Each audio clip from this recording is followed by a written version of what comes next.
نحمده ونصلي على رسوله الكريم أما بعد فأعوذ بالله من الشيطان الرجيم بسم الله الرحمن الرحيم قد أفلح المؤمنون الذين هم في صلاتهم خاشعون صدق الله العظيم رب اشرح لي صدري ويسر لي أمري واحلل عقدة من لساني يفقه قولي সম্মানিত সুধী সূরাতুল মুমিনুনের প্রথম 10টি আয়াতের বিশেষ ফজিলত রয়েছে, তাৎপর্য রয়েছে।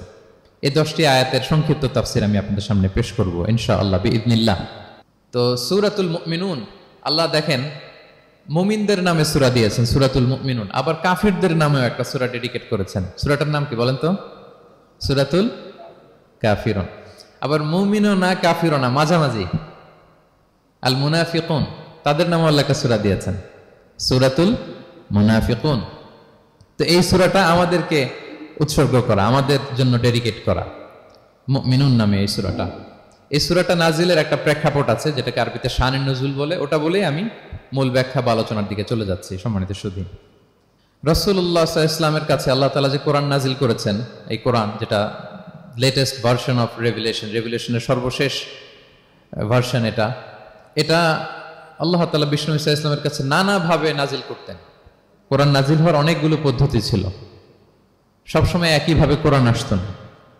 কখনো কখনো কোরআন আসতো মিসলা সলসালাতিল জারাস, আমরা ঘন্টা যখন বাজাই যে বিকট শব্দ হয়, এরকম বিকট আওয়াজে মাঝে মাঝে কোরআন নাজিল হতো। আপনাদের মনে থাকবার কথা, বাংলাদেশে আমরা যখন প্রাইমারি স্কুলে পড়তাম বা হাই স্কুলে পড়তাম, ঘন্টা শেষ হলে, একটা ক্লাস শেষ হলে দফতরি কি করতো বলেন তো? হ্যাঁ, দিত না? মনে পড়ে? পিকচারাইজেশন হচ্ছে? আচ্ছা, প্রচন্ড আওয়াজে ওই বেলের মধ্যে বাড়ি দিত। তখন আমরা বুঝতাম কি একটা ঘন্টা হয়েছে। এক ক্লাস শেষে একটা দিত, 2 ক্লাস শেষে 2টা, ক্লাস যখন সব শেষ তখন অনেকগুলো দিত, তো বুঝতাম যে ছুটি আমাদের। এরকম রিঙ্গিং বেল যদি বাজানো হয়, ঘন্টা বাজানো হয়, এটার যেরকম বিকট শব্দ, এরকম বিকট আওয়াজে মাঝে মাঝে কোরআন নাজিল হতো। রাসূল সাল্লাল্লাহু আলাইহি ওয়াসাল্লাম বলেন, এই প্রসেসে কোরআন রিসিভ করা আমার জন্য বড্ড কষ্টকর ছিল।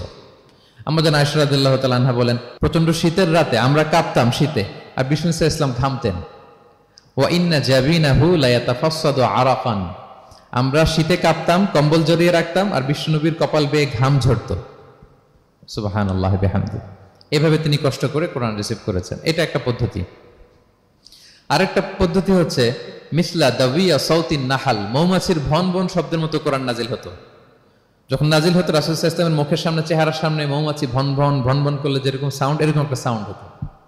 এটা সাহাবারা কাছাকাছি যারা থাকতেন ওনারা উইটনেস করেছেন অনেকবার।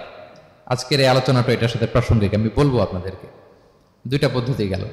আরেকটা পদ্ধতি হচ্ছে মিন ওয়ারাই হিজাব, পর্দার অন্তরাল থেকে সরাসরি আল্লাহ কথা বলতেন, রাসূল সাল্লাল্লাহু আলাইহি ওয়াসাল্লাম শুনতো। এটা কেবল একবারই হয়েছে, মেরাজের রাতে। তারপর মাঝে মাঝে ইউলকা ফি কুলুবি রাসূলিল্লাহ, আল্লাহ রাসূল সাল্লাল্লাহু আলাইহি ওয়াসাল্লামের অন্তঃকরণে আল্লাহ তাআলা ঢেলে দিতেন ওয়াহী। আচ্ছা, আবার কখনো কখনো জিবরাইল আলাইহিস সালাম ওনার মূল আকৃতিতে ওহী নিয়ে আসতেন। ওনার যে বিসূরাতিহিল আসলিয়া, জিবরাইল আলাইহিস সালামের যে মূল সূরাত, এই সূরাতে আসতেন। এই সূরাতে রাসূল সাল্লাল্লাহু আলাইহি ওয়াসাল্লাম জিবরাইল আলাইহিস সালামকে জীবনে 2বার দেখেছিলেন। একবার ওই যে হেরা গুহার ওখানে দেখেছিলেন, আর একবার সেই সিদরাতুল মুনতাহায় মেরাজের রাতে দেখেছিলেন। 600 পাখা মেলে বিশাল আকৃতি নিয়ে পুরো দিগন্ত বিস্তৃত করে জিবরাইল আলাইহিস সালাম নেমে আসতেন। 2বার এভাবে রাসূল সাল্লাল্লাহু আলাইহি ওয়াসাল্লাম দেখেছিলেন। এভাবে কোরআন নাজিল হতো। আবার কখনো কখনো রাসূল সাল্লাল্লাহু আলাইহি ওয়াসাল্লাম এই যে হিউম্যান শেপে, মানুষের আকৃতিতে আসতেন, দেখতে মানুষের মতো লাগতো। মানুষের আকৃতিতে জিবরাইল আলাইহিস সালাম এসে কোরআন পৌঁছে দিয়ে যেতেন। বিষ্ণু সাল্লাল্লাহু আলাইহি ওয়াসাল্লাম বলতেন, এই প্রসেসে ওহী রিসিভ করা আমার জন্য সবচেয়ে সহজ ছিল। এটা তো খুব স্বাভাবিক, ন্যাচারাল, যে একজন মানুষ এসে আমার সাথে কথা বললে, মানুষ মানুষের সাথে কথা বলবে, এটা তো খুব ফ্লেক্সিবল হবে, কমফোর্টেবল হবে। বাকি পদ্ধতিগুলো রাসূল সাল্লাল্লাহু আলাইহি ওয়াসাল্লামের জন্য কঠিন ছিল। এবং এই সূরাতে যখন জিবরাইল আলাইহিস সালাম আসতেন, তখন দিহিয়াতুল কালবি আল আনসারী নামে এক সাহাবীর সূরাতে আসতেন। ওনার তওবাটা আল্লাহর কাছে খুব পছন্দ হয়েছিল। জাহিলি যুগে অনেক কন্যা সন্তানকে তিনি জীবিত প্রচিত করেছিলেন। পরে একবার এমন রিপেন্টেন্ট হলেন, অনুতপ্ত হলেন, অনুশোচনায় পড়ে আল্লাহর কাছে এমন কান্না করলেন। আর অনুশোচনার চোখের পানি আল্লাহ বড্ড পছন্দ করেন। অনুতপ্ত বান্দা যখন অনুতপ্ত হয়ে কাঁদে, তার চোখের পানি তার চোখ বেয়ে, নাক বেয়ে জমিনে ড্রপ করার আগে আল্লাহ বান্দাকে মাফ করে দেয়। তো আল্লাহর কাছে এত পছন্দ হয়েছিলেন, মানুষের সূরাতে আসলে ওনার সূরাতে এসে তিনি কোরআন দিয়ে যেতেন বিষ্ণু সাল্লাল্লাহু আলাইহি ওয়াসাল্লামকে। তো মুসনাদে আহমদ ইবনে হাম্বল একটা হাদিস এসছে, ওমরে ফারুক রাদিয়াল্লাহু তাআলা আনহু এই হাদিসটা বর্ণনা করেন। তিনি বলেন যে আমরা একবার বিষ্ণু ইসলামের পাশে বসা, হঠাৎ সামি'না দাবিয়া সাউতিন নাহাল, মৌমাছির ভনভন ভনভন শব্দ শুনতে পেলাম, কিন্তু তাকিয়ে দেখি কোনো মৌমাছি নাই। তখন বুঝলাম যে রাসূল সাল্লাল্লাহু আলাইহি ওয়াসাল্লাম ওহী রিসিভ করছেন। কি রিসিভ করছেন? ওহী রিসিভ করছেন। ঠিকই রাসূল সাল্লাল্লাহু আলাইহি ওয়াসাল্লাম কিবলামুখী হলেন, ফাস্তাকবালাল কিবলা। অনেকক্ষণ তিনি চুপ করে গম্ভীর হয়ে বসে থাকলেন, ওহী রিসিভ করলেন। এরপর সাহাবাদের দিকে তাকিয়ে উনি হেসে দিলেন, হেসে বললেন, এইমাত্র সূরাতুল মুমিনুনের প্রথম 10টা আয়াত আমার উপর নাজিল হয়েছে, এবং এই 10টা আয়াতে মুমিনদের 7টা বিশেষ বৈশিষ্ট্যের কথা বলা হয়েছে।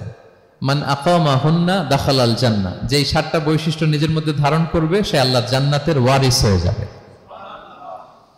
এবং এই আয়াতগুলো বলে আল্লাহ তাআলা সবশেষে এমনটাই বলেছেন যে উলাইকা হুমুল ওয়ারিসুন আল্লাযীনা ইয়ারিসুনাল ফিরদাউসা হুম ফিহা খালিদুন, যারা এই 7টা বৈশিষ্ট্য নিজের মধ্যে ধারণ করবে তারা জান্নাতুল ফিরদাউসের ওয়ারিস হয়ে যাবে, উত্তরাধিকার হয়ে যাবে।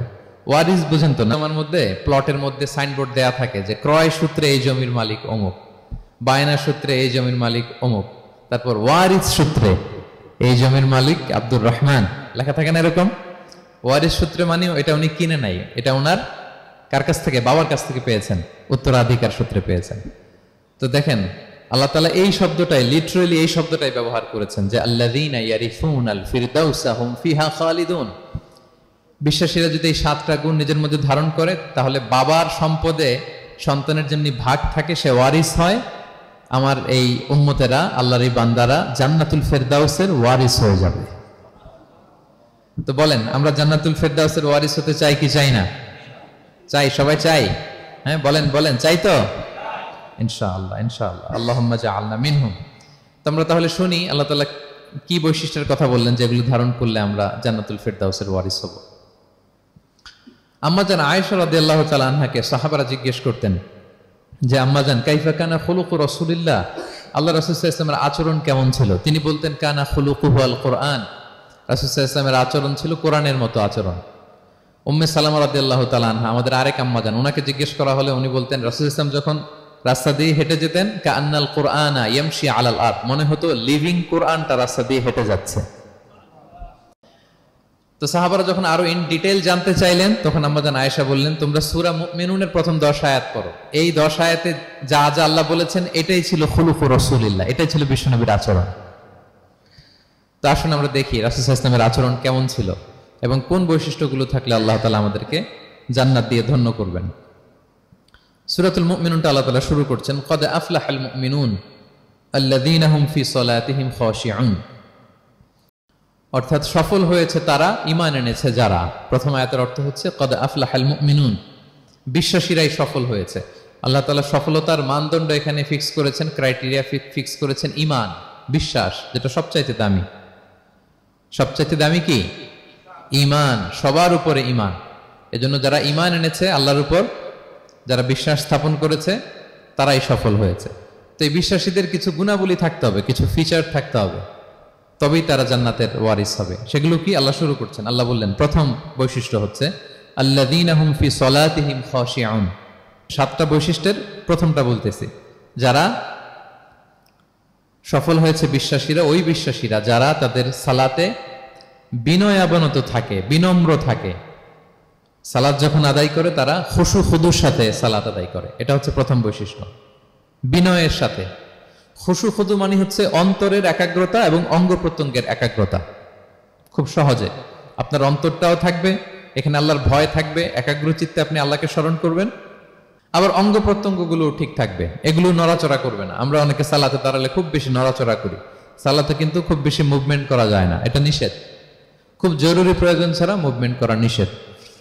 আল্লাহ বললেন আল্লাযীনা হুম ফি সালাতিহিম খাশিউন, প্রথম বৈশিষ্ট্য হচ্ছে যারা তাদের সালাতে বিনয়াবনত থাকবে, একাগ্র চিত্তে সালাত আদায় করবে। এতটা একাগ্র চিত্তে তারা অন্তরের মধ্যে এই উপলব্ধি ধারণ করবে যে আমি যে ইবাদত করছি এটা আল্লাহ দেখছেন, Allah is watching me, Allah is observing me, Allah তাআলা সরাসরি দেখছেন। এবং রাসূল সাল্লাল্লাহু আলাইহি ওয়াসাল্লাম এটাই বলেছেন যে আনতা আবুদাল্লাহা কাআন্নাকা তারাহু ফাইন লাম তাকুন তারাহু ফাইন্নাহু ইয়ারাক, এমন ভাবে ইবাদত করো মনে করো যে তুমি আল্লাহকে দেখছো। আর এটা যদি ভাবতে, এই উপলব্ধি আনতে যদি কষ্ট হয় তাহলে অন্তত এতটুকু তো ভাবো যে আল্লাহ তোমায় দেখছেন। আল্লাহ আমাকে দেখছেন, এই ভাবনাটা অন্তরে আনা যায় না? চাইলেই আনা যায়। আমরা যেন এই উপলব্ধিটা নিজেদের মধ্যে রিয়েলাইজেশনটা বিল্ড আপ করার চেষ্টা করি, যে আমি যে মুসল্লায় দাঁড়ালাম, এই যে আমি কিয়ামুল লাইল করতেছি, এই যে তারাবিতে আমি 20 রাকাত পড়তেছি লম্বা সময় ধরে, আল্লাহ কিন্তু দেখছেন। আমার সিজদা, আমার রুকু, এগুলো আল্লাহ তাআলা সরাসরি কি করছেন? দেখছেন। এই ফিল নিয়ে যদি আপনি সালাতে দাঁড়ান, এটা হচ্ছে খুশু খুদু। সাহাবারা এতটা বিনয়াবনত ভাবে একাগ্র চিত্তে নিমগ্ন হয়ে সালাতে প্রবেশ করতেন, মরুভূমির মাঝখানে ওনারা সালাত পড়ার সময় মাঝে মাঝে মরুভূমির পাখি এসে ওনাদের কাঁধে বসে যেত, মাথায় বসে যেত। পাখিগুলো মনে করতো এগুলো হয়তো খেজুর গাছ টাছ কিছু একটা হবে। কি হবে? খেজুর গাছ হয়তো হবে।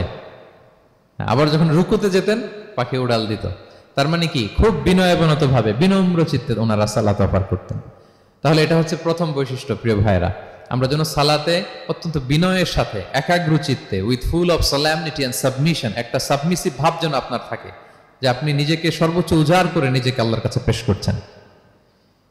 এই অ্যাটিটিউডটা যেন আমাদের নামাজের মধ্যে থাকে। এটা হচ্ছে 1 নম্বর বৈশিষ্ট্য, আল্লাযীনা হুম ফি সালাতিহিম খাশিউন, যারা বিনয়াবনত ভাবে থাকে। অনেকে বলে, হুজুর মন বসে না নামাজে আমার। এটা অনেকের প্রশ্ন, অনেকের জিজ্ঞাসা, যে মনটা ধরে রাখতে পারি না, নামাজে দাঁড়ালেই সারাদিন যেটা মনে হয় না ওইটা নামাজে মনে চলে আসে। এরকম হয় না? সারাদিন এটাকে কি যেন ভাবতেছিলাম মনে নাই, নামাজে দাঁড়ালেই মন চলে আসে। তারপরে মনকে আরবিতে বলে, অন্তরকে বলে কলব।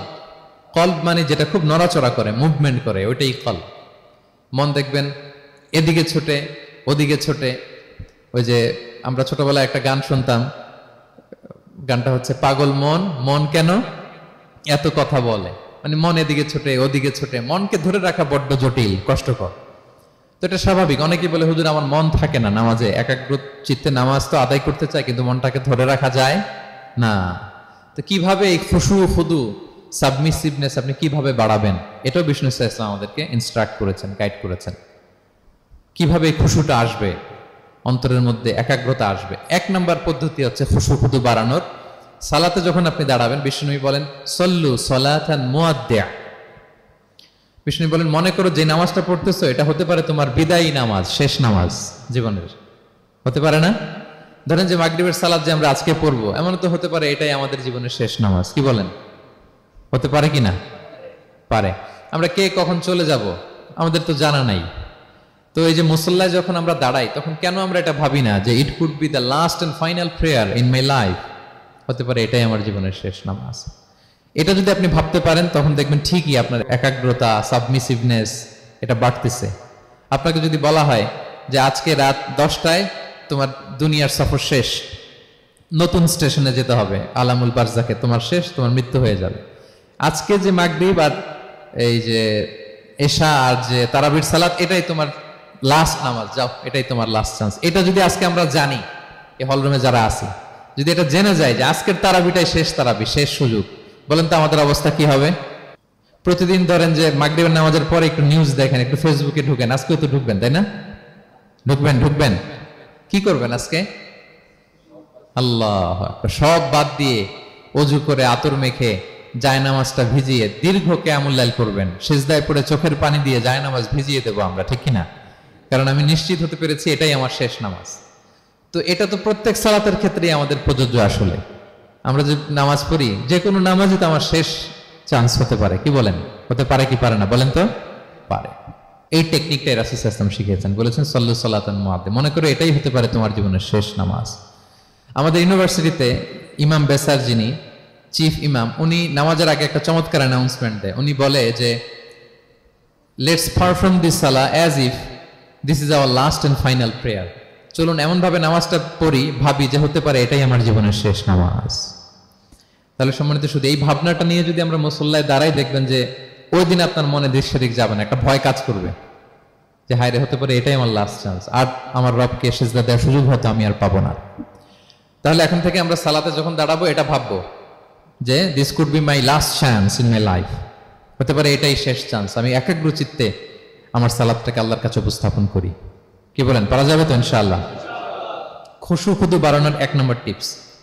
খুশু খুদু বাড়ানোর 2 নম্বর টিপস হচ্ছে তাড়াহুড়ো না করা। আমরা অনেকে তাড়াহুড়ো করি, রুকু থেকে হুট করে দাঁড়িয়ে যাই, তারপরে সোজা হয়ে দাঁড়িয়ে না থেকে তাড়াতাড়ি সেজদায় চলে যাই, দুই সেজদার মাঝখানে ধীরস্থির ভাবে বসার কথা, আমরা না বসেই দ্বিতীয় সেজদায় চলে যাই। এই প্রবণতা আমাদের অনেকের আছে না? এটা কিন্তু নিষেধ। তা'দীলুল আরকান, বাকি সব মাযহাবে এটা ফরজ। আপনি তাড়াহুড়ো করলে আপনার নামাজই হবে না।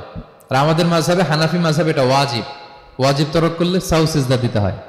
দুই সেজদার মাঝখানে আপনি সুস্থির হয়ে বসবেন। অনেকে দেখা যায় একটা সেজদা দিয়ে মাথা কোন রকম উঠিয়েই আরেক সেজদায় বসেও নাই ঠিক মতো আরামসে, এরকম আছে না? এটা যদি কেউ করে আমাদের মাযহাব অনুযায়ী তার সাউ সিজদা দিতে হবে। তাহলে এরকম তাড়াহুড়ো করা যাবে? আর এখন থেকে তো কি করবেন বলেন? ধীরস্থির ভাবে নামাজ পড়বো। No rushing, no rushing in salah, no hastiness in salah. নামাজে রাশ করা যাবে না, রিল্যাক্সের সাথে আমরা নামাজ পড়বো, ধীরস্থির ভাবে নামাজ পড়বো। রুকু সিজদাগুলো খুব চমৎকার ভাবে আদায় করবো। রাসূল সাল্লাল্লাহু আলাইহি ওয়াসাল্লামের রুকু যে দিতেন, ওনার পিঠটা এত স্ট্রেট ফরওয়ার্ড হতো, সাহাবারা বলতেন লাউ ইস্তাকাররা আলাইহিল মা লাসাব্বা আলাইহিল মা আলাস্তাকাররা। পানি ভর্তি এক গ্লাস পানি যদি রাসূল সাল্লাল্লাহু আলাইহি ওয়াসাল্লামের রুকু দেওয়া পিঠের উপর রেখে দেওয়া হয়, পানিটাও পড়বে না, গ্লাসটাও ভাঙবে না। তার মানে এত স্ট্রেট ফরওয়ার্ড পিঠ ছিল। আবার রাসূল সাল্লাল্লাহু আলাইহি ওয়াসাল্লাম বলতেন আসওয়াউন নাসি সারিকাতান মান ইয়াসরিকু ফিস সালাহ। তিনি বললেন সবচাইতে বড় চোর যে নামাজে চুরি করে। সাহাবারা বললেন ওয়া কাইফা ইয়াসরিকু মিন সালাতিহি ইয়া রাসূলুল্লাহ, নামাজে আবার কিভাবে চুরি করে? রাসূল সাল্লাল্লাহু আলাইহি ওয়াসাল্লাম বললেন লা ইউতিম্মু রুকুআহা ওয়া সুজুদাহা, রুকু সেজদাগুলো সুন্দর করে আদায় করে না, সেই নামাজ চোর। তা আমরা যেন রুকু সেজদাগুলোকে খুব সুন্দরভাবে ধীরস্থির ভাবে যেন আমরা আদায় করি, আমরা যেন তাড়াহুড়ো না করি। রাসূল সাল্লাল্লাহু আলাইহি ওয়াসাল্লাম একবার মসজিদে নববীতে বসা এক সাহাবী এসে নামাজ পড়ে রাসূল সাল্লাল্লাহু আলাইহি ওয়াসাল্লামকে সালাম দিলেন। রাসূল সাল্লাল্লাহু আলাইহি ওয়াসাল্লামের সালামের উত্তর দিয়ে বলেন ইরজি' ফাসাল্লি ফাইন্নাকা লাম তুসাল্লি, যাও তুমি আবার নামাজটা পড়ে আসো, তোমার নামাজ হয়নি। সাহাবী যে আবার নামাজ পড়ে আবার আসলেন, রাসূল সাল্লাল্লাহু আলাইহি ওয়াসাল্লাম আবার বললেন সাল্লি ফাইন্নাকা লাম তুসাল্লি, নামাজ পড়ে আসো, হয়নি। আবার গেলেন, আসলেন, আবার বললেন তুমি নামাজটা পড়ে আসো, হয়নি। এবার তো বেচারা কেঁদে দিয়ে বলে ইয়া রাসূলুল্লাহ লা উহসিনু মিন যালিক, এর চেয়ে ভালো পারি না আমি, আপনি আমাকে শিখিয়ে দেন। রাসূল সাল্লাল্লাহু আলাইহি ওয়াসাল্লাম তখন বললেন যখন নামাজে দাঁড়াবা, ফাতিহা পড়বা আর একটা সূরা মেলাবা, ধীরস্থির ভাবে দাঁড়াবা। যখন রুকুতে যাবা হাত্তা তাতমাইন্না রাকিআন, ধীরস্থির ভাবে রুকু করবা। তুমি তাড়াহুড়ো করেছো, রুকু থেকে যখন সোজা হয়ে দাঁড়াবা ধীরস্থির ভাবে দাঁড়াবা, নাকি তাড়াহুড়ো করবেন? ধীরস্থির ভাবে দাঁড়াবেন, কয়েক সেকেন্ড দাঁড়াবেন, তাসবিহ পড়বেন, এরপরে সিজদায় যাবেন। যখন সিজদায় যাবা হাত্তা তাতমাইন্না সাজিদান, রিল্যাক্স। সালাতের মধ্যে কিভাবে থাকতে হবে? উইথ রিল্যাক্সেশন, রিল্যাক্সের সাথে তুমি সিজদা দিবা। দুই সিজদার মাঝখানে বসে আবার রিল্যাক্স, আবার তুমি ধীরস্থির ভাবে বসবা।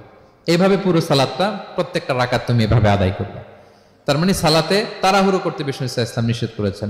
এমনকি অনেক সময় আমরা রুকু পাবো না বলে দৌড়ে যে সালাতে অংশগ্রহণ করি, এটাও নিষেধ করেছেন। আমরা অনেক সময় এরকম করি না?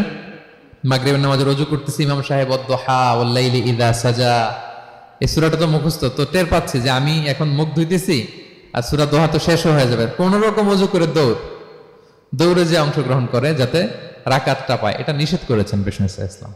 এটা করবেন না, তাড়াহুড়ো করবেন না। আপনি কার সামনে যাচ্ছেন? মালিকুল আমলাক, রাজাধিরাজ, আরশের অধিপতি। আপনি তাড়াহুড়ো করে গেলে তো আপনি হাঁপাতে হাঁপাতে অস্থির হয়ে যাবেন, ব্রেথ ইন ব্রেথ আউট করতে করতে। ধীরস্থির ভাবে যাবেন, অংশগ্রহণ করবেন। রাসূল সাল্লাল্লাহু আলাইহি ওয়াসাল্লাম বলেন ইদা উকিমাতিস সালাতু ফালা তা'তুহা তাসআউন, নামাজ শুরু হয়ে গেলে দৌড়ে দৌড়ে যে অংশগ্রহণ করবে না। আলাইকুম বিসাকিনা, ধীরস্থির ভাবে যে অংশগ্রহণ করবে। ফামা আদরাকতুম ফাসাল্লু, ধীরস্থির ভাবে যে যতটুকু পাও অতটুকুই পড়ো। ওমা ফাতাকুম ফাআতিমু, যেটা ছুটে যায় নিজে পরে দাঁড়িয়ে আদায় করে নাও। সুবহানাল্লাহি ওয়া বিহামদি, কত সহজ করে দিয়েছেন। তাহলে সালাতে তাড়াহুড়ো করা যাবে? প্রিয় ভাইরা বলেন তো, তাড়াহুড়ো করা যাবে আর আজকে থেকে? না, আমরা তাড়াহুড়ো করবো না, আমরা ধীরস্থির ভাবে যে সালাতে অংশগ্রহণ করবো, তাহলে আপনার খুশু খুদু বাড়বে। দুইটা টিপস গেল। 3 নাম্বার হচ্ছে জামাতে সালাত আদায় করতে হবে, তাহলে আপনার একাগ্রতা বাড়বে। সলাতুল যে সওয়াব জামাতে পড়লে 27 গুণ বেশি সওয়াব। জামাতে পড়বেন। রাসূল সাল্লাল্লাহু আলাইহি ওয়াসাল্লাম সবসময় জামাতে সালাত পড়তেন। ইন্তেকালের আগেও এই সালাতের ব্যাপারে তিনি আমাদেরকে ওসিয়ত করেছেন, বলেছেন আসসালাতু আসসালাত ওয়া মা মালাকাত আইমানুকুম। ইন্তেকালের আগ মুহূর্ত, এখনই রূহ কবজ হবে, এর আগে উনি কি বলেছেন? সালাত, উম্মতেরা সালাত, নামাজ, নামাজ যেন নষ্ট না হয়।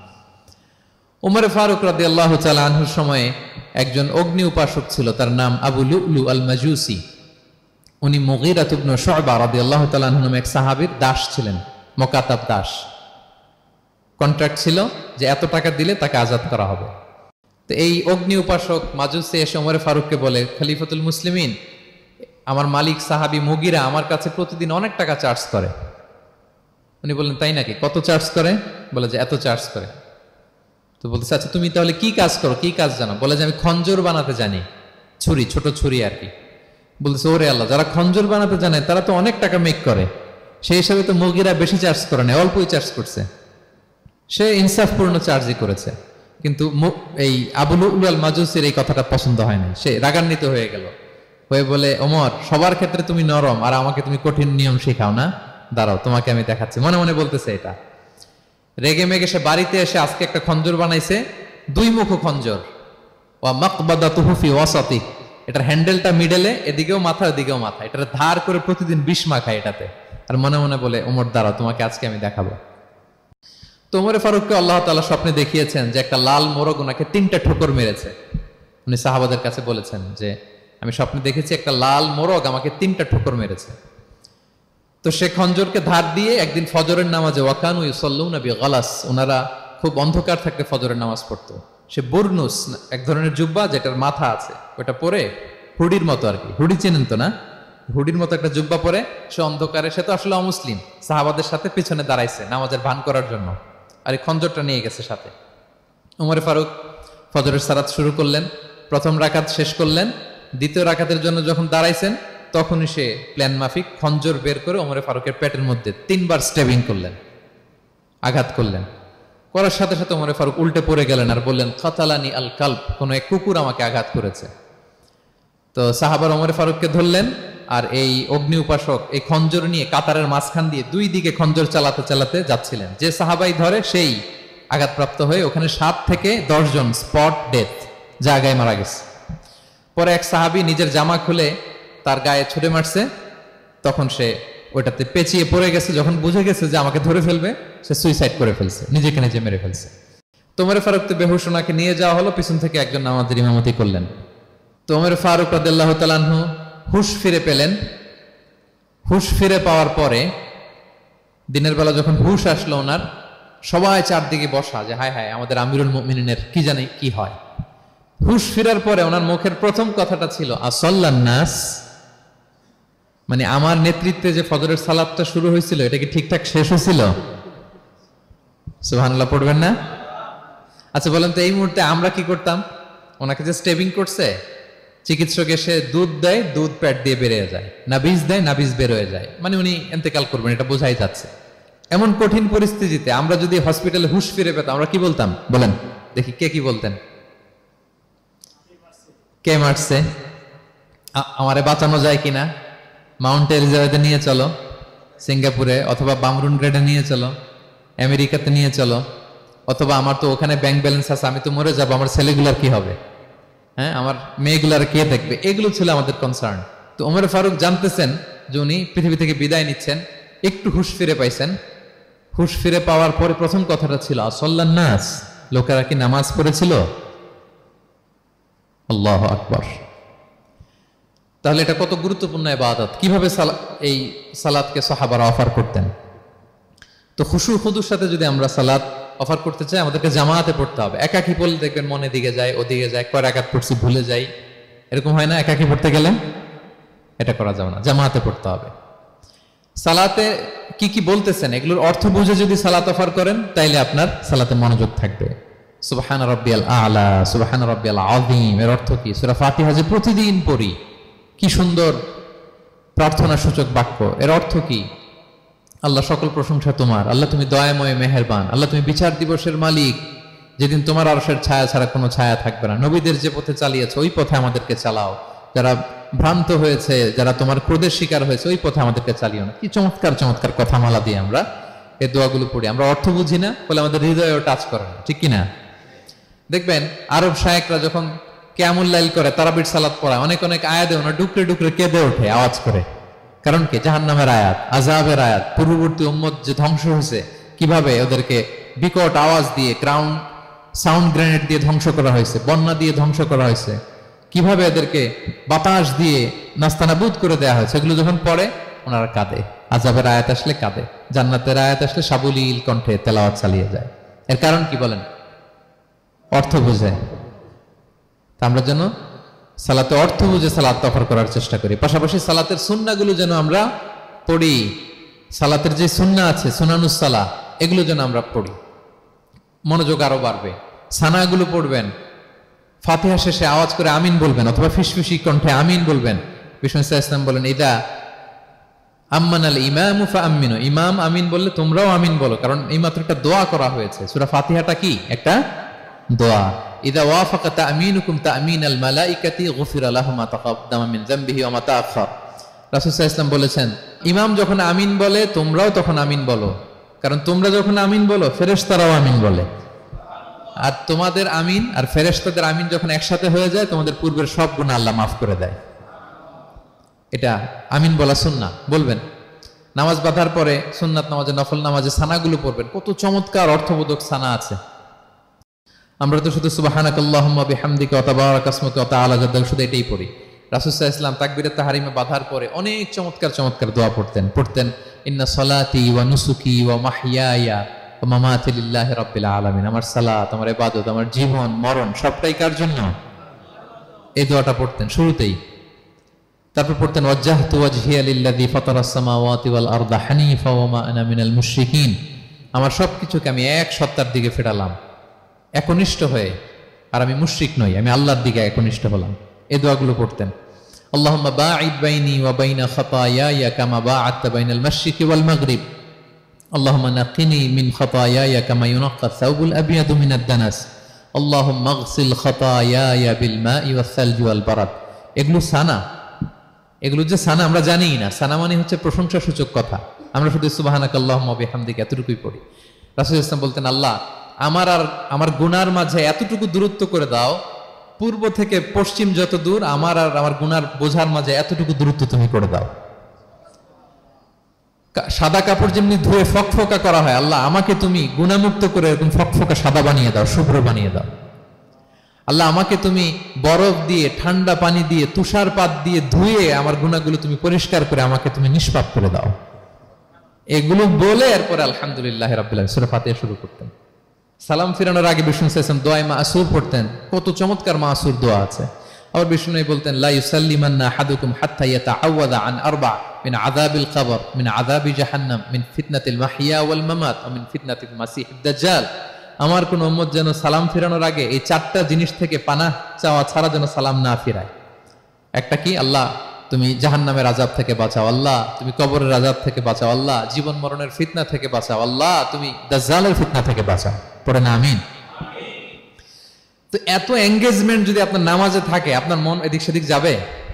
হ্যাঁ, আপনি অর্থ খেয়াল করতেছেন, আযাবের আয়াত আসলে আপনি অশ্রুসিক্ত হচ্ছেন, আপনি দোয়ায়ে মাসুর পড়ছেন, আপনি সানা পড়ছেন, আপনি দীর্ঘ সময় কিয়ামুল লাইল করতেছেন, আপনার মনে এদিক সেদিক ছুটবে? বলেন তো ছুটবে না। এই টিপস গুলো বিষ্ণু সাল্লাল্লাহু আলাইহি ওয়াসাল্লাম শিখিয়েছেন। এগুলো যদি আমরা পালন করি, তাহলে আল্লাযীনা হুম ফি সালাতিহিম খাশিউন, বিনম্র চিত্তে সালাত আদায়কারী হিসেবে আমরা আল্লাহর কাছে পরিগণিত হব। তাহলে প্রথম নাম্বার শর্তটা বুঝতে পারছেন কিভাবে সালাত আদায় করতে হবে? হ্যাঁ, বলেন তো একজন, কি করতে হবে? কিভাবে সালাত? খুশুর সাথে, বিনয় অবনত চিত্তে, সাবমিসিভ ভাবে, নাকি তাড়াহুড়ো করবেন? কিভাবে পড়বেন নামাজ? ধীরে সুস্থে, উইথ রিল্যাক্স। 2 নম্বর আল্লাহ বলেন ওয়াল্লাযীনা হুম আনিল লাগবি মুরিদুন। 1 নম্বরে তো তারা নামাজে যখন দাঁড়ায় ধীর স্থির ভাবে খুশুর সাথে পড়ে। 2 নম্বর হচ্ছে তারা অনর্থক কাজ থেকে বিরত থাকে। অনর্থক কথা, কাজ এগুলো মুমিনরা বলে না, এগুলো তো জড়ায় না।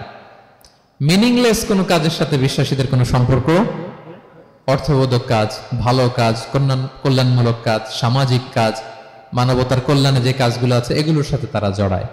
বিষ্ণু ইসলাম বলেছেন, মিন হুসনি ইসলামিল মারই তারকুহু মা লা ইয়ানি। ব্যক্তির ইসলামের সৌন্দর্য হচ্ছে যে ব্যক্তি এমন কোনো কাজ করবে না যেটার কোনো মিনিং নাই। মিনিংলেস কাজ থেকে সে বেঁচে থাকবে। মুহাদ্দিসিনে ইকরাম এই হাদিসটাকে বলে রুবউদ্দিন, মানে দিন ইসলামকে যদি 4 ভাগ করেন, এই 4 ভাগের 1 ভাগের কথা এই হাদিসের মধ্যে চলে আসছে। সেটা কি? যে বিশ্বাসীরা কোনো অনর্থক কাজে জড়ায় না নিজেদেরকে। অনর্থক কাজ, কথাবার্তা, অপ্রয়োজনীয় আড্ডা, অপ্রয়োজনীয় খুশগল্প, অন্যকে নিয়ে সমালোচনা, অন্যের গীবত, শেকায়াত, ওর এই সমস্যা, চায়ের আড্ডাতে আমরা এরকম সমালোচনার ঝড় তুলি, ঠিক কিনা বলেন? ঠিক কিনা? এটা করা যাবে না। আপনি জান্নাতেরও ওয়ারিস হবেন, আবার চা মুখে নিয়ে আপনি শিকায়াত করবেন, গীবত করবেন, দুইটা একসাথে যাবে না। তাহলে বিশ্বাসীরা কোনো অনর্থক কাজে জড়ায় না, মিনিংলেস কাজে জড়ায় না। তারা ভালো কাজে, কল্যাণের কাজে জড়ায়, মিনিংলেস কোনো কথাও বলে না। কারণ তারা জানে মা ইয়ালফিযু মিন কাউলিন ইল্লা লাদাইহি রাকীবুন আতীদ। আমরা যা বলি, মুখ নিঃসৃত যা বের হয়, এটাকে লিখে রাখার জন্য একদল ফেরেশতা আছে, রাকীব পর্যবেক্ষণকারী, আতীদ একেবারে প্রহরীর মতো আছে। বললেই টুকে নেয়, বললেই টুকে নেয় সব। সূরা ইয়াসিন আল্লাহ বলেন ওয়া কুল্লা শাইইন আহসাইনাহু ফি ইমামিন মুবিন। আমি ইমামুম মুবিন নামক এক দালিলিক রেজিস্ট্রি খাতায় সবকিছু তুলে রাখছি, সব পাই টু পাই আপনি পাবেন। আপনি অবাক হবেন, মা লি হাযাল কিতাবি লা ইউগাদিরু সাগীরাতান ওয়ালা কাবীরাতান ইল্লা আহসাহা। এটা কেমন আমলনামা, ছোট্ট ভালো কাজ করেছে ওইটাও আছে, ছোট্ট খারাপ করেছে ওইটাও আছে। অবাক হবেন আপনি, সব আল্লাহ তাআলা সেখানে তুলে রাখবেন। তো বিশ্বাসীরা কোনো অনর্থক কথা কাজের সাথে জড়ায় না, এজন্য কারণ তারা জানে এগুলো সব রেকর্ডেড, সব রেকর্ডেড। আপনার কোনো কাজ যদি রেকর্ড করা হয় এবং বলা হয় যে এটা গণমানুষের কাছে উপস্থাপন করা হবে, আপনি কি করবেন তখন বলেন তো? খুব সতর্ক হয়ে চলবেন, সতর্ক হয়ে বলবেন। হ্যাঁ, এই যে আমরা যে এই ক্যামেরা থাকলে যেভাবে কথা বলি, সবসময় কি এইভাবে বলি না? আমরা যখন নিজেদের ঘরোয়া আড্ডায় বসে আমরা কত কথা বলে ফেলি, ইনফরমাল অনেক কথা বলি, যেগুলো ক্যামেরা থাকলে বলি না। কারণ এটা ফরমাল, এটা কোটি মানুষের কাছে যাবে, সবাই শুনবে, সবাই জানবে, এজন্য আমরা সাবধান হয়ে কথা বলি। কি বলেন? তো এই যে এই ক্যামেরা কিন্তু অদৃশ্য ক্যামেরা চারদিকে আমাদের, ইমামুম মুবিন নামক অদৃশ্য ক্যামেরা দিয়ে সব রেকর্ড করা হচ্ছে। রেকর্ড করে দিচ্ছেন কে? পাই টু পাই হিসাব চাওয়া হবে। আল্লাহর সুপ্রিম কোর্টের কাঠগড়ায় সব হিসাব চাইবেন আল্লাহ তাআলা, আপনি যে দেখবেন। তো বিশ্বাসীরা এই সেন্সটা মাথায় রাখে, সব যেহেতু রেকর্ডেড, যা মনে চায় মুখ দিয়ে বলা যাবে, যা মনে চায় করা যাবে না। এজন্য অহেতুক কথাবার্তা, অহেতুক সমালোচনা, অহেতুক গসিপিং, অহেতুক কমেন্টস এগুলো করব না। এখন সোশ্যাল মিডিয়ার যুগে দেখবেন যে কমেন্টসের বন্যা বয়ে যায়, যার যেটা মনে চায়। কারণ ধরার কেউ নাই, দেখার কেউ নাই, বলার কেউ নাই, যা মনে চায় লিখতে থাকে। হ্যাঁ, বিশাল একজন বড় মাপের লোক, তার ওখানে যে লিখতেছে যা মনে চায়, গালি গালাজ, ওনাকে অ্যাডভাইস দেওয়া, নাসিহাত দেওয়া ইচ্ছে মতো। বিশ্বাসীরা এটা করে না, তারা অনর্থক কোনো কাজে জড়ায় না, এবং কেউ জড়াতে চাইলেও তাকে স্পেস দেয় না। একদল আছে দেখবেন যে আপনি আজে বাজে কাজে জড়ান না, এটা আবার অনেকের ভালো লাগে না। তো তারা এসে আপনাকে জড়াতে চাবে, তর্ক করবে, আপনার সাথে ডিবেট করবে, পায়ে পাড়া দিয়ে ঝগড়া করবে। এরকম আছে না নাই? আপনার কমেন্ট বক্সে এসে দেখবেন যে গালি দিবে, হ্যাঁ, ট্যাগিং করবে, পোক করবে, মানে আপনাকে অস্থির বানাতে চাইবে। আপনি কি করবেন? আপনিও আরেকটা গালি দিয়ে দিবেন কমেন্টসে। আপনারও তো স্বাধীনতা আছে নাকি? আপনিও দিবেন গালি। কি করবেন? সালাম দিবেন। কি দিবেন? ওয়া ইযা খাতাবাহুমুল জাহিলুনা ক্বালু সালামা। সূরা ফুরকানে আল্লাহ বলেছেন যে মূর্খরা যখন অনর্থক তর্ক করতে আসতে চায়, বিশ্বাসীরা তাদের সাথে ওই ফাঁদে তারা পা দেয় না। তারা কি করে? সালাম দিয়ে কেটে পড়ে। তাহলে পায়ে পাড়া দিয়ে যদি কেউ এখন থেকে ঝগড়া করতে চায় আমাদের সাথে, আমরা কি করব?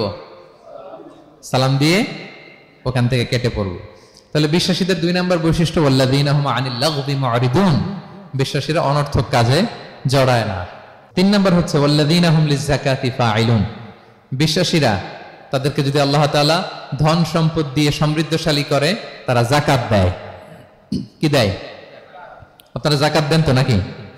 দেখে তো মনে হচ্ছে সবাই ব্যবসায়ী, হ্যাঁ, চেহারা দেখে মনে হচ্ছে মাশাআল্লাহ অনেক সম্পদের মালিক। যাকাত দিতে হবে। আমরা যে যাকাত দেই, এটা কি আমরা করুণা করি? বলেন তো না। যাকাত হচ্ছে গরিবের হক। ওয়াফি আমওয়ালিহিম হাক্কুন লিস-সাইলি ওয়াল মাহরুম, আল্লাহ বলে ধনীদের সম্পদে গরিবদের অধিকার আছে।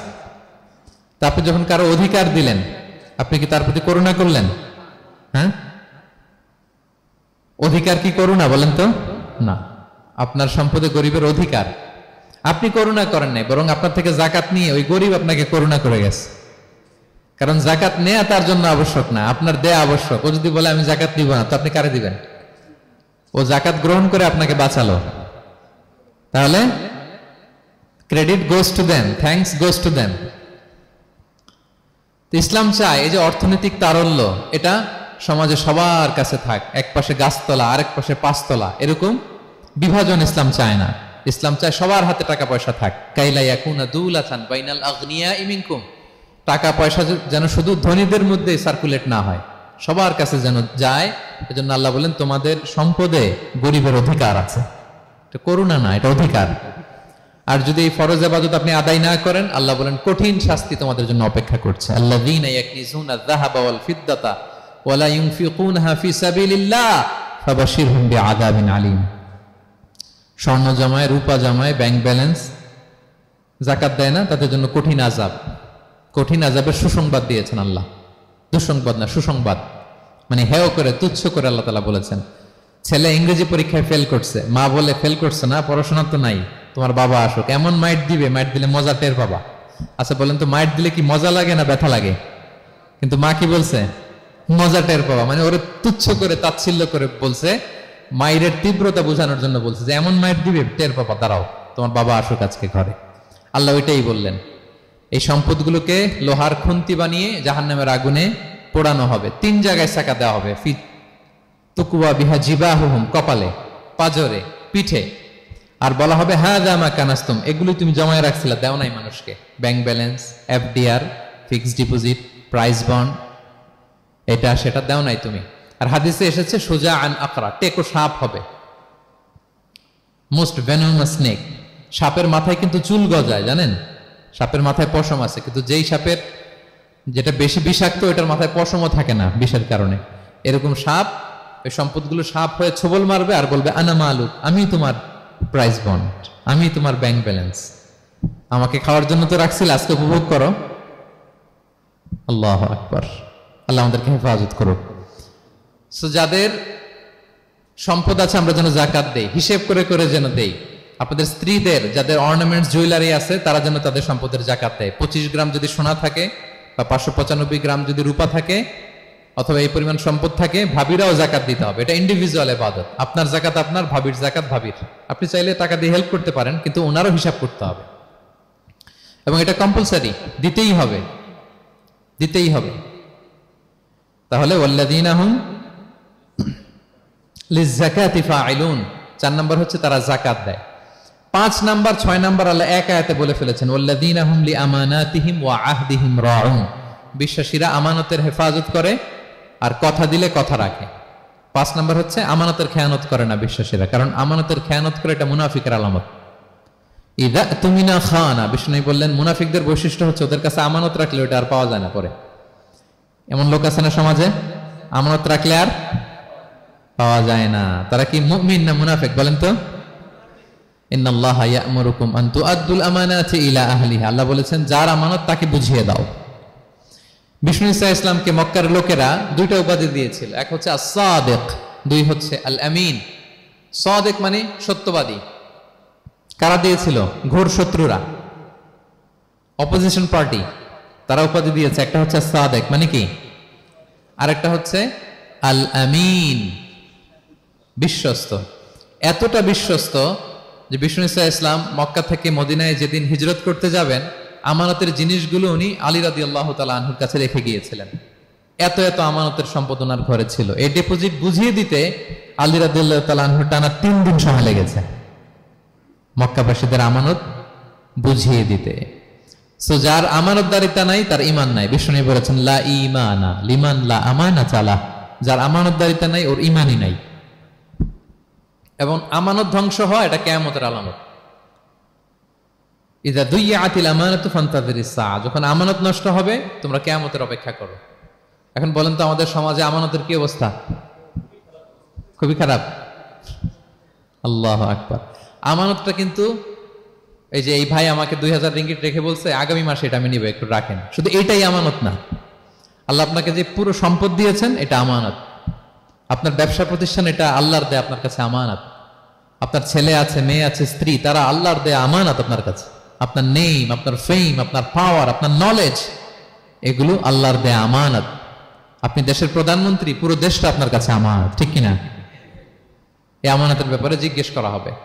বিশ্বাসীদের বৈশিষ্ট্য তারা আমানতকে হেফাজত করে, আমানত রক্ষা করে। আমানতের খেয়ানত তারা কোশ্চিনকালেও করে না। 6 নাম্বার হচ্ছে ওয়া আহদিহিম রাউন, বিশ্বাসীরা কথা দিলে কথা রাখে, তারা ওয়াদার খেলাফ করে না। ওয়াদার খেলাফ করাও কিন্তু মুনাফিকের আলামত। ওয়া ইযা ওয়াআদা আখলাফা, ওয়াদা দিলে মুনাফিকরা এটা খেয়ানত করে, তারা কথা দিয়ে কথা রাখে না। এবং আপনি কাউকে কথা দিয়ে যদি না রাখেন, এরকম প্রত্যেকটা প্রমিস, কমিটমেন্টের ব্যাপারে আপনি জিজ্ঞাসিত হবেন। আল্লাহ বলেন ওয়া আউফু বিল আহদি ইন্নাল আহদা কানা মাসউলা, কথা দিলে কথা রাখো। ছেলে মেয়েদের কথা দিলে কথা রাখবেন, বন্ধু বান্ধবদেরকে কথা দিলে কথা রাখবেন, স্ত্রীকে কথা দিলে কথা রাখবেন। প্রমিস দিলে এটা রাখতে হবে, কারণ এ ব্যাপারে জিজ্ঞেস করা হবে। নবীদের মধ্যে ইসমাঈল আলাইহিস সালাম ওয়াদা রক্ষার ব্যাপারে খুব রাসূলান নাবিয়্যা, উনি ছিলেন সাদিকাল ওয়াদ, প্রতিশ্রুতি রাখতেন। এক লোকের সাথে ওনার কথা হলো যে আগামীকাল বিকেলে ওনারা দেখা করবেন। ইসমাঈল সাল্লাম বিকেলবেলা আগামীকাল যে এক গাছের নিচে কমিটমেন্ট ছিল যে অপেক্ষা করলেন, কিন্তু ওই লোক আসে নাই, ভুলে গেছে। ইসমাঈল সাল্লাম ভাবলেন আজকে ভুলে গেছে, মনে হয় আগামীকাল আসবে, আগামীকাল আমি যাব। এরপরের দিন আল্লাহ নবী ইসমাইল যে ওই লোকের জন্য ওখানে হাজির, কিন্তু ওই লোক ওই দিনও আসে নাই। ইসমাঈল সাল্লাম বললেন মনে হয় এরপরের দিন আসবে। ইসমাঈল সাল্লাম এরপরের দিনও যায় হাজির। এভাবে একদিন দুই দিন না, টানা 30 দিন উনি আসরের পরে ওই গাছের নিচে ওই লোকের জন্য অপেক্ষা করেছেন। কারণ ইন্নাল আহদা কানা মাসউলা, কথা দিলে কথা রাখতে হবে। তো এখন আমরা কথা দিয়ে কথা রাখি তো নাকি? রাখেন রাখেন, সবাই বলেন এই চেষ্টা করতে হবে, রাইট? কথা দিলে আমরা যেন কথা রাখি। সব শেষে 7 নাম্বার আল্লাহ বললেন ওয়াল্লাযীনা হুম আলা সালাওয়াতিহিম ইউহাফিজুন, বিশ্বাসীরা তাদের সালাত হেফাজত করে। একটু খেয়াল করে দেখেন, 7টা গুণের প্রথমটাও কি নিয়ে? সালাত নিয়ে, আবার শেষটাও। তার মানে কি বোঝা গেল? এটা বেশি গুরুত্বপূর্ণ না কম গুরুত্বপূর্ণ? সব নষ্ট হতে পারে, মুমিনের নামাজ নষ্ট হতে পারে, নামাজকে হেফাজত করতে হবে। হাফিজু আলা সালাওয়াত, আল্লাহ বললেন তোমাদের নামাজগুলোকে তোমরা হেফাজত করো। আগের যুগের উম্মতেরা সিনাগোগে না গেলে ইবাদত করতে পারতো না, চার্চে না গেলে ইবাদত করতে পারতো না, কিন্তু আমরা মসজিদেও নামাজ পড়তে পারি, বাইরেও পড়তে পারি। 5টা বিশেষ বৈশিষ্ট্য আল্লাহ তাআলা বিশ্বনবী সাল্লাল্লাহু আলাইহি ওয়াসাল্লামকে দিয়েছিলেন। এর মধ্যে একটা হচ্ছে জুইলাত লি আল আরদু কুল্লুহা মাসজিদান ওয়া তাহুরা, আল্লাহ আমার জন্য পুরো জমিনটারে মসজিদ বানায় দিয়েছে। পুরো জমিন, আপনি ফ্লাই করতেছেন, বিমানে পড়তে পারবেন, আপনি সাগরে আছেন, জাহাজে পড়তে পারবেন, আপনি বিকেলবেলা মাঠে আছেন, ওযু থাকলে আল্লাহু আকবার বলে দাঁড়ায় যাবেন, বন্ধুদেরকে নিয়ে যে কোনো জায়গায় নামাজ পড়া যায়, ঠিক কিনা? এই নামাজ নিয়ে কোনো এক্সকিউজ চলবে না। No excuse will be granted that day. দাঁড়িয়ে পড়তে পারেন না, বসে পড়তে হবে। বসে পারেন না তো শুয়ে পড়তে হবে। শুয়ে পারেন না তো ইশারায় পড়তে হবে। ওযুর জন্য পানি নাই তো তায়াম্মুম করে পড়তে হবে, ঠিক কিনা? হাফিজু আলাস সালাওয়াত, সালাতের ব্যাপারে সচেষ্ট হও, কারণ এটা প্রথম হিসেব চাইবেন আল্লাহ। আল্লাহ বলেন আউয়ালু মা ইউহাসাবু বিহিল আবদু ইয়াউমাল কিয়ামাতি আস-সালাহ, কিয়ামতের সর্বপ্রথম হিসেব হবে নামাজের। আওয়াজ করে বলেন কিসের? ফা ইন সালুহাত সালুহা সাইরু আমালি, নামাজের হিসেব যদি সহজ হয় সব সহজ, আর নামাজের হিসেব যদি গন্ডগোল হয় পুরো আমল নামায় গন্ডগোল লেগে যাবে। প্রিয় ভাইরা, তাই আমরা যেন সালাতের ব্যাপারে যত্নবান হই, আমরা যেন খুশু খুজুর সাথে সালাত পড়ি, আমরা যেন অনর্থক কথাবার্তা কাজ থেকে যেন বেঁচে থাকি। আল্লাহ যাদেরকে আমাদেরকে সম্পদ দান করেছেন, আমরা যেন ফরজ যাকাতটুকু আদায় করি, আমরা যেন আমানতের ব্যাপারে সাবধান হই, সচেতন হই, আমানতকে যেন রক্ষা করি, আমরা যেন কথা দিলে কথা রাখি, এবং যে কোনো মূল্যে আমরা যেন সালাতকে হেফাজত করি। আমাদের সব মিস হতে পারে। কাজকে আমরা বলবো যে নামাজ আছে, নামাজকে বলা যাবে না আমার কাজ আছে, ঠিক কিনা বলেন? আওয়াজ করে বলেন ঠিক কিনা? কাজকে কি বলবো আমরা? নাকি নামাজকে বলবেন আমার একটু কাজ আছে? না, আমরা যেন সালাতের ব্যাপারে যত্নশীল হই, সচেতন হই। এই যে 7টা গুণের কথা বললাম, যারা এটার উপর আমল করবে, যারা এটা নিজের মধ্যে ধারণ করবে, আল্লাহ বলেন উলাইকা হুমুল ওয়ারিসুন, এরা ওয়ারিস, আল্লাযীনা ইয়ারিসুনাল ফিরদাউসা হুম ফিহা খালিদুন, তারা জান্নাতুল ফিরদাউসের ওয়ারিস হয়ে যাবে। আমরা যেন এই ভালো গুণগুলো, এই বৈশিষ্ট্যগুলো, এই ফিচার্সগুলো যেন নিজেদের মধ্যে আত্মস্থ করতে পারি, এবং জান্নাতুল ফিরদাউসের ওয়ারিস যেন আমরা হতে পারি। আল্লাহ তাআলা আমাদের সবাইকে কথাগুলো বোঝার ও আমল করার তৌফিক দান করুক। হাযা মা ইনদি ওয়াল ইলমু ইনদাল্লাহি আলাইহি তাওয়াক্কালতু ওয়া ইলাইহি উনীব। আসসালামু আলাইকুম ওয়া রাহমাতুল্লাহি।